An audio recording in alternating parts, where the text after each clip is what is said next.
अस्सलाम वालेकुम, नमस्ते, सत श्री अकाल। उम्मीद करता हूँ ठीक होंगे, खुश होंगे दोस्तों, जहाँ रहें खुश रहें, माँ बाप का ख्याल करें क्योंकि माँ बाप है तो सभी कुछ है। मैं तारिक न्याज़ी, मेरे साथ मौजूद हैं ओल्ड बॉय आपके से मुखातिब है और एज़ यूजुअल नेक तमन्नाएं और नेक ख्वाहिशात कि आपका आज का दिन और आने वाला दिन खुशियों से भरपूर हो, क्योंकि जिस के पास भी खुशियां हैं तो वो इस वक्त दुनिया का अमीर तरीन आदमी है। तो मेरी ख्वाहिशात हमेशा यही कि हम सबको अल्लाह ताला और गॉड और भगवान जो है खुशियों से नवाजें।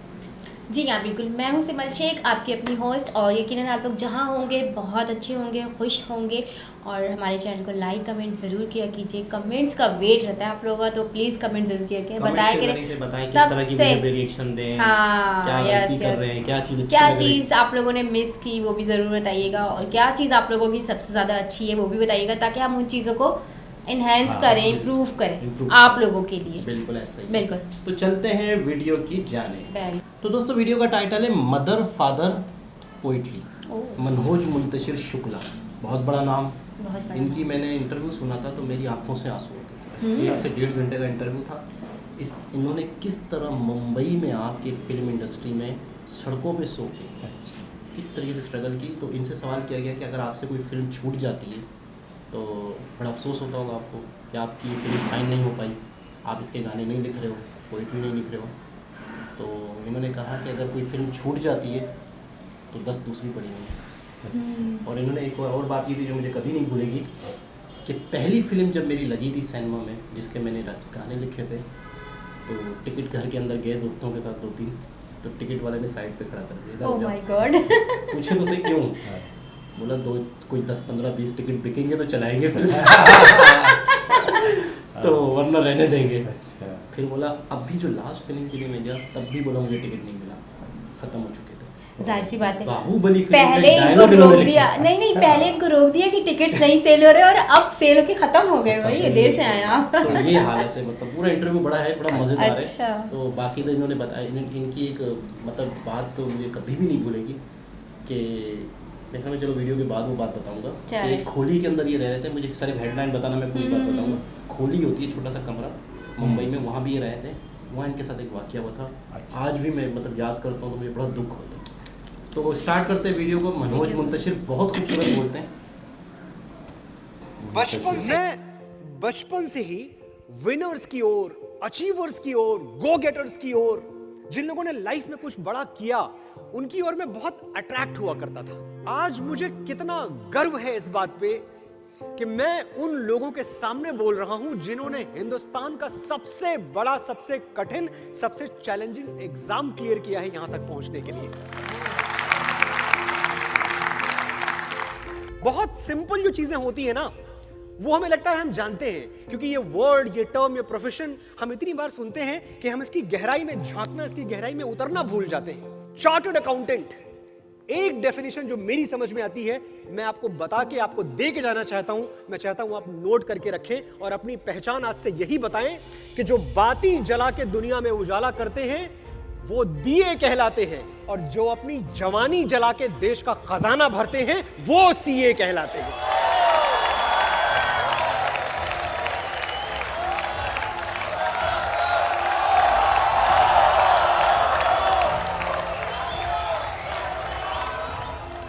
जो बाती जला के उजाला करते हैं वो दिए कहलाते हैं, और जो अपनी जवानी जला के देश का खजाना भरते हैं वो सीए कहलाते हैं।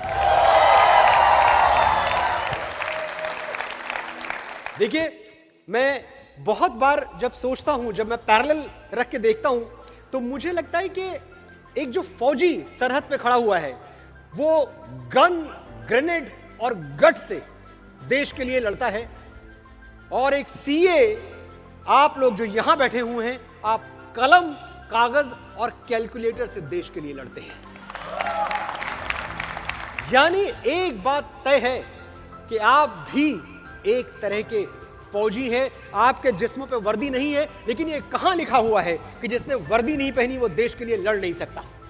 ये कहां लिखा हुआ है कि जो फौजी बूट्स पहन के सरहद पे नहीं गया वो अपनी मिट्टी से मां की तरह प्यार नहीं कर सकता? जिस्मों पे वर्दी, न कंधे सितारे, न झंडे झुकेंगे जिक्र पे हमारे, पर जानिसारी की जब बात होगी, आगे मिलेंगे कतारों में हम, तो क्या जमी पे रहे ना रहे, मुस्कुराएंगे तारों में हम। वो बाग हंसता रहे हम जिसे हिंदुस्तान कहते हैं, दुनिया में हम ही अकेले हैं जो माटी को मां कहते हैं। अच्छा, इंग्लिश तो मैंने फिर भी, छोटे से गांव में मैं पैदा हुआ पला बढ़ा, लेकिन मैंने वक्त के साथ इंग्लिश सीख ली, बहुत अच्छी लैंग्वेज है। जीएसटी मैं पिछले साल तक नहीं समझ पाया था। मेरे सीए से वो जब भी आता चेक्स भरवा के, मैंने कहा भाई ये कहां ले जा रहे हो? सर जीएसटी है।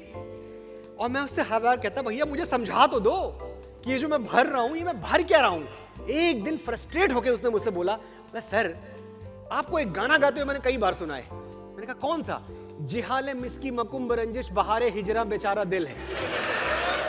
मैंने कहा हाँ तो? बोले सर बिना समझे वो गाना आप 25 साल से गा रहे हो, बिना समझे जीएसटी नहीं भर सकते?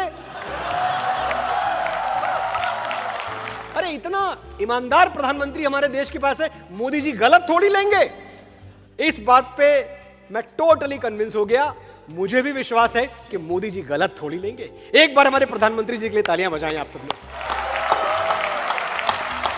मैं कभी कभी सोचता हूं कि भगवान कृष्ण का भी प्यार अधूरा रह गया। आप तो खैर पढ़ते रहे, लिखते रहे, रात भर जागते रहे, आपके पास तो इश्क के लिए समय ही नहीं था। लेकिन जिसके पास समय था, जो बांसुरी बजाते रहे, जो रास रचाते रहे, उनका भी प्यार अधूरा रह गया। उनको राधा कभी मिली ही नहीं।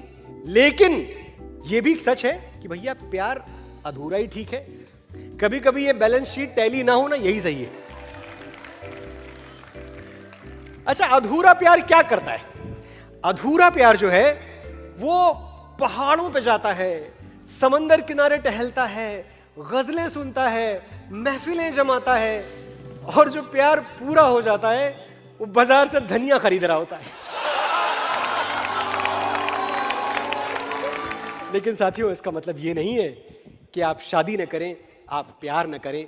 प्यार करना ताकि ये जिंदगी जीने के काबिल बन जाए।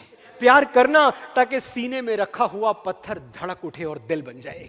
प्यार करना ताकि इंसान होने की शर्त पूरी कर सको। प्यार करना ताकि अधूरेपन से भरी हुई इस दुनिया में तुम पूर्णता के साथ मर सको। तो क्या जरूरी है इस जिंदगी में? सिर्फ रिश्ते। और रिश्तों की दुनिया में भी सबसे जरूरी कोई रिश्ता है, सबसे बड़ा कोई रिश्ता है, तो वो है मां का रिश्ता। जब कभी लाइफ में आपका आत्मविश्वास डोलने लगे कि जिंदगी यार वैसी नहीं रह गई, हम में वो बात नहीं रह गई जो कभी हुआ करती थी, इस चेहरे में वो नूर नहीं रहा, वो चमक नहीं रहा, तो घर के सारे शीशे उठा के फेंक दीजिएगा और खुद को मां की आंखों से देखिएगा। ये सब आईने झूठे हैं, ये सब शीशे फरेबी हैं।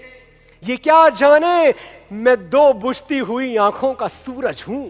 चमकते चांद तारों को भी वो फीका बता देगी। मेरी मां से कभी पूछो मैं कितना खूबसूरत हूं। इसी मां के लिए हमें वक्त नहीं मिलता। ऐसा नहीं कि हम कोई खराब बच्चे हैं, हम अपनी मां से प्यार नहीं करते, हम बहुत प्यार करते हैं। लेकिन रिमाइंडर ये है कि वक्त निकालना हम भूल जाते हैं, क्योंकि बहुत चैलेंजेस है लाइफ में, बहुत भाग दौड़ है। हम मां से कहते हैं मां मैं तुझे प्यार तो बहुत करता हूं, बस तेरे लिए वक्त नहीं निकाल पाता। बड़ा आदमी बनना है ना मुझे, तो बहुत कुछ बर्दाश्त करना पड़ता है, बहुत कुछ सहना पड़ता है। तू समझ रही है ना? वो बेचारी क्या समझेगी और क्या बताएगी, इतने सारे शब्द कहां से लाएगी। मेरे पास, हमारे पास मां के लिए वक्त नहीं है। और एक दिन ऐसा होगा कि हमारे पास वक्त बहुत होगा, मां नहीं होगी। ये मैंने कहीं पढ़ा थोड़े दिनों पहले कि ये स्टडी है कि सबसे ज्यादा अगर दुनिया में किसी का फोन हम इग्नोर करते हैं तो मां का फोन इग्नोर करते हैं। अरे मां ठीक है, खाना खा लिया है, मां बच्चा थोड़ी हूं, टाइम पे आ जाऊंगा घर। मां बार बार फोन करती हो, बिजी हूं। सोचो क्या करोगे उस दिन जिस दिन ये फोन आना हमेशा के लिए बंद हो जाएगा। क्या करोगे जब अपनी फोन बुक से मां का नंबर हमेशा के लिए डिलीट करोगे ना? छाती फट जाएगी उस दिन। जब सूरज सर पे पिघलेगा तो याद करोगे कि मां से घना कोई दरख्त नहीं था। इस पछतावे के साथ कैसे जियोगे कि वो तुमसे बात करना चाहती थी और तुम्हारे पास वक्त नहीं था। I have to hug you sir. मैंने बहुत रुलाया आपको। She is watching over you, she is blessing you.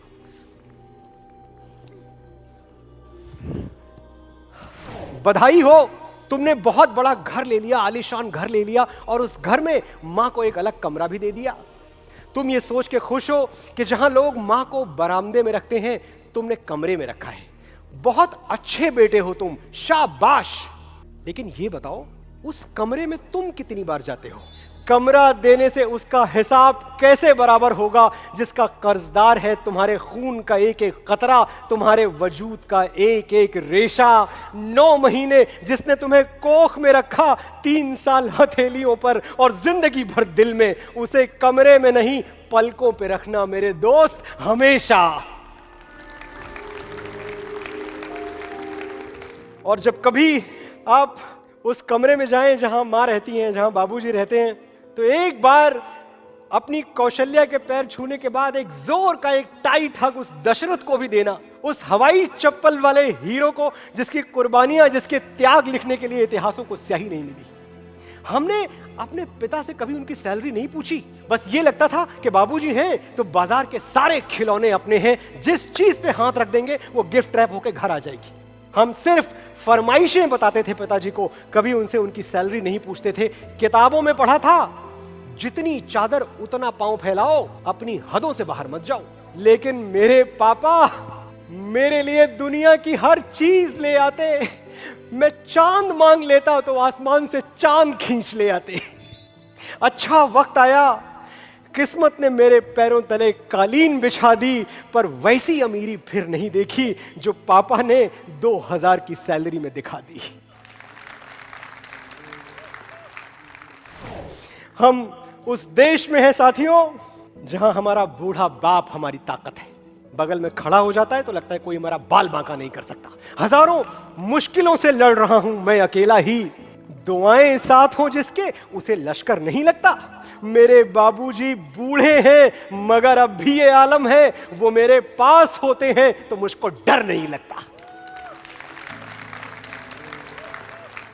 और सचमुच मैं डरता नहीं, किसी आफत, किसी मुसीबत, किसी बला से नहीं डरता। मैं जानता हूं अगर मेरा वक्त बिगड़ जाएगा, अगर मेरे पैरों में दुख का कांटा गड़ जाएगा, तो कोई है जो मेरे लिए भगवान से भी लड़ जाएगा। जब तक वो झुर्रियों भरे हाथ मेरे सर पे हैं, मेरा गुरूर जिंदा है, मेरा रवाब जिंदा है। कयामत भी आ जाए तो मेरा क्या बिगाड़ेगी, अभी मेरा बाप जिंदा है। इसलिए पिता से जब भी मिलना, झुक के मिलना, क्योंकि वो आपकी जिंदगी का सबसे बड़ा आदमी है। मेरे बाबूजी जैसा आलीशान और कौन होगा, जो कुर्ते की फटी हुई जेब में हाथ डाल के बोले मेरे बेटे को जो चाहिए मिलेगा। उससे बड़ा धनवान और कौन होगा।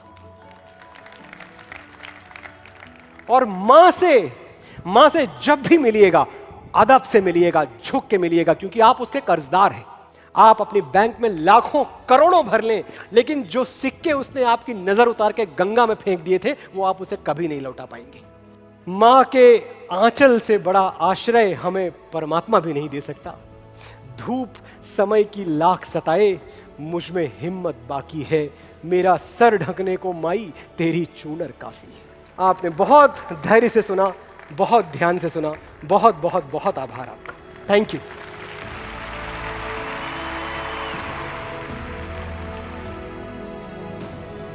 जी जनाब। अच्छा, जहाँ पर भी माँ और बाप का जिक्र आता है तो यकीनन लोग थोड़े इमोशनल हो जाते हैं, उनकी जो यादें होती हैं। अच्छा, जब माँ बाप होते हैं तो शायद बहुत सारे लोग, कई लोग कदर भी करते हैं, कई लोग माँ बाप की वो कदर नहीं कर पाते तो उन्हें दुख होता है। और मैंने तो यहाँ तक सुना है कि आप जितनी भी माँ बाप की कदर कर लें, शायद हिसाब किताब बराबर कर ही नहीं पाते। कितना करे इंसान, कितना करे, वो जो उन्होंने हमारे लिए बचपन में किया होता है फिर हमें याद आता है। अच्छा, बातें सुन के, शायरी सुन के अक्सर हम इमोशनल ज़रूर होते हैं, लेकिन वैसे हम वाकई उनका हक अदा नहीं करते और ना ही कर ही नहीं सकते। बिल्कुल कभी नहीं कर सकते उनका हक अदा।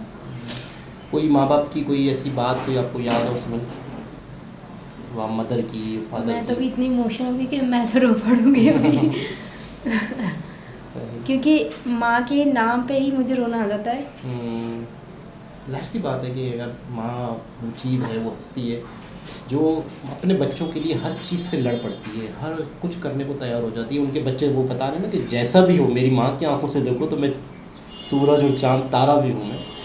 तो आप क्या कहेंगे, हकीकत की दुनिया में क्या है और बात की दुनिया क्या है? ये तो वायरल, मैं पहले तो अपने हिसाब से आपको बताऊं, मैं जो स्पीच वगैरह इस जो भी किसी के जो वीडियोस में इंडिया से कंट्री के बारे में जो स्पीचेस सुनता हूं तो मुझे बड़ा फ़ख्र महसूस होता है कि ऐसे ऐसे टैलेंटेड लोग वहाँ पर अवेलेबल हैं, तो उनकी तरक्की जो है वो जस्टिफाइड है। क्योंकि जब इस किस्म की व्यूज़ के देखें, अब उसने ने मनोज मुंतशिर साहब ने इसको स्पीच को तकरीबन कितना टाइम जो है वो पूरे जो है ना ऑडियंस को जो है कंट्रोल रखा, और सब लोग क्या बल्कि हम लोग जो सुन रहे हैं हाँ, वो भी अपने खो गए थे।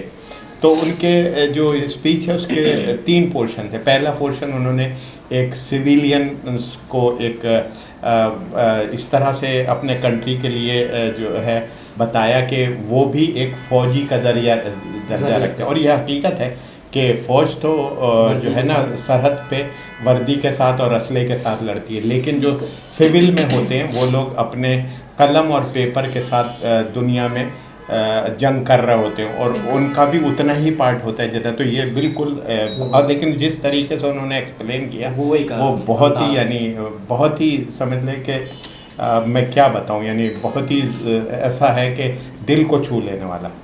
अच्छा, अब आगे माँ बाप का जहाँ तक देखें, ये बात इसको कोई जो है ना ये जो है ना कुदरत ने एक निज़ाम बनाया है, उसके अंदर माँ का और बाप का दर्जा रखा है। वो भले इंसान हो, जानवर हो, कुछ जानवरों के अंदर उस किस्म की चीज़ें नहीं होती हैं, लेकिन ज़्यादातर 90% जो है ना जो कहना चाहिए कि ज़ीरू जो ज़िंदा लोग हैं और जानवर हैं, वो उसमें माँ बाप का एक अपना पार्ट है।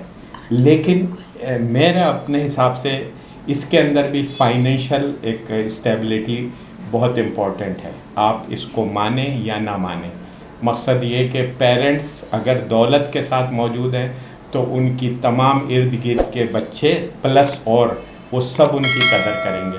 अच्छा, फिर दूसरी बात ये होती है कि जब फाइनेंशियली जो है ना प्रॉब्लम्स होती हैं ना, तो आदमी मजबूर हो जाता है। अब मोहब्बत अपनी जगह पर है, जैसे मिसाल के तौर से एक जो है बंदा, उसके 4-5 बच्चे हैं, किराए के मकान में रहता है, और उसके बाद जो है वो पेरेंट्स भी उसके साथ रखें। उसकी इनकम इतनी है कि वो सुबह से रात तक काम करने के बाद सिर्फ इतना मैनेज कर सकता है कि वो अपने बच्चों और अपना वो पूरा कर सके। तो फिर क्या होगा? मेरा मकसद है कि ये एक सवालिया निशान है। ये भी अगर मनोज मुंतशिर साहब इसको जो है बता सकें कि अगर ये तमाम चीज़ें नहीं हैं फिर मोहब्बत क्या करेगी। अच्छा, तो एक चीज़ है, सही कह रहे हैं बिल्कुल आप, कि कमाओ पुत्र वाली बात हो जाती है कि एक बेटा कमा रहा है तो उसकी ज़्यादा अहमियत है। अहमियत नहीं, देखिए मैंने अहमियत नहीं करी, मैंने वो बात कही कि क्या करेगा। मेरा मकसद है कि देखें, बात ये है कि हर आदमी अगर पेरेंट्स की जगह देखा जाए तो मैं मिसाल के तौर से जब यंग एज में था, तो ये बात मैं आपको एक थोड़ा सा बता दूं कि जब मैं रात को ज़रा देर से घर पे आता था, तो जब भी घर पे देर से आता था तो मेरी माँ जो है वो दरवाजे के चक्कर लगा रही होती थी, और वो तो मेरे वालिद ने मुझे कहा, कहने लगे यार तुम देर से आओ, कितनी देर भी आओ, तुम चले जाया करो, लेकिन अपनी माँ को साथ ले जाया करो, क्योंकि इनकी जो परेशानी मुझसे नहीं देखी जाती। अच्छा। तो मेरा मकसद है कि ये एक अपनी जगह पर माँ का, लेकिन जब हमारे बच्चे होते हैं तो हम उस स्टेज पे हमें रियलाइज़ होता है, क्योंकि जब हमारे बच्चों की तरफ से हमें रिटर्न नहीं मिलता है तो हमें बहुत सी चीज़ें याद आती हैं। तो जब अहमियत भी हमें पता चलती है कि किस तकलीफ से हमारी माँ गुजरी और किस तकलीफ से हमारा बाप गुजरा। हमें पाल पोस के बड़ा किया, खिलाया पिलाया, हमें इस काबिल किया, और आज हम उस स्टेज पे हैं और हमारे बच्चे हमें रिटर्न नहीं कर रहे हैं, तो वो तकलीफ हमें महसूस हो। थोड़ा सा मैं उनकी स्ट्रगल की बात बीच में रह गई थी, तो वो एक इनका जुमला है, इनकी मैंने अपने इंटरव्यू में बताया था, तो मुझे कभी भी नहीं भूलता। मैं अक्सर दोस्तों यारों से जिक्र करता हूँ, अभी भी मेरे दिमाग में अटका हुआ था कि मुंबई में ये सड़कों पे भी रहे, और किसी ने कहा कि यार सड़क पे सो रहे हो मनोज मुंतशिर, आज बहुत बड़ा नाम है, बहुत बड़ा नाम है। तो कह रहे हैं कि एक खोली किसी ने दे दी, कमरा दे दिया कि यार आप इस कमरे में रह लो, मेरे पास कमरा है, वहाँ एक बंदा रहता है, तो आप उसमें रह लो। तो बोला चलो शुक्र है। तो एक कमरे में रहे थे, दूसरे में भी रहे थे, तो एक कमरे में तो कलर वलर का सामान पड़ा हुआ था, केमिकल वेमिकल। तो उससे कह रहे थे कि मेरे पूरे जिस्म पे एलर्जी हो गई थी, तो वहाँ से मैंने छोड़ा। अच्छा फिर दूसरे कमरे में एक बंदा रहता था, शराबी टाइप का। अच्छा। उस कमरे में ये उसके साथ रहे, तो वो देर से भी आता था, कभी क्या था, तो ये उस कमरे में सो रहे थे। तो कह रहे थे कि अचानक एक दिन रात को मेरे चेहरे पे ना मुझे कुछ गरम गरम महसूस हुआ। अच्छा मुझे चेहरे पे एकदम से गरम गरम पानी जैसा कुछ महसूस हुआ। मैं जब उठ के देखा, इसके कमरे में इसके साथ शराबी बंदा रहता था, उठ के देखा तो वो बंदा पेशाब कर रहा है उसके चेहरे पे। Oh my Oh. God. Manoj Muntashir Oh. के चेहरे पे पेशाब कर रहा है, जैसे कमरे के अंदर एक खोलियाँ होती है ना छोटी सी। बताया इन्होंने इंटरव्यू में बताया। अच्छा कह रहा है कि मैंने उस वक्त मैंने बोला यार, ऊपर वाले को देखा, मैंने कहा यार क्या कर रहा है मेरे साथ, मतलब मैं चला जाऊँ, मैं क्या करूँ, मतलब बोला मेरे साथ हो क्या रहा है यार। बोला बस आप तसव्वुर करो कि कुदरत ने मेरे साथ अगर ये किया है तो मेरी क्या कंडीशन होगी। किस स्टेज से गुजर के आज ये इतना मकाम इन्होंने तो हासिल किया है, कितना स्ट्रगल किया होगा मैंने इन्होंने। जब इनका इंटरव्यू सुना तो सर यकीन करें, मैं सोच रहा था हम तो कुछ भी नहीं है हमारी स्ट्रगल, हमें तो अल्लाह ताला ने सब कुछ दिया है, अल्हम्दुलिल्लाह। हमें तो घर बाहर सब कुछ, खाना पीना सब कुछ मिलता है, और हम स्ट्रगल करते हुए कहें यार मैं तो बड़ा परेशान हूँ, मेरे पास बहुत परेशान हूँ। ओए होए। अच्छा वो खोली थी छोटी सी, तो कोने में एक पेशाब करने की जगह बनी जी हुई हाँ, है। लेकिन वो शराब वो के नशे में जो है यार, उसको हाँ। मतलब इससे ज़्यादा तकलीफ क्या होगी, बंदा डिसार्ड हो जाए, मर जाए, भाग जाता गाँव। लेकिन बोला मैंने, अच्छा बहुत से लोगों ने कहा कि मुंबई जो है ना बड़े बड़े को खा गई है। हाँ। यस। तो ये पता क्या कहता था उनको, कहता था मेरे पास बराबर का हिसाब किताब है, मेरे पास इतना कुछ है कि मुंबई को मैं दूंगा।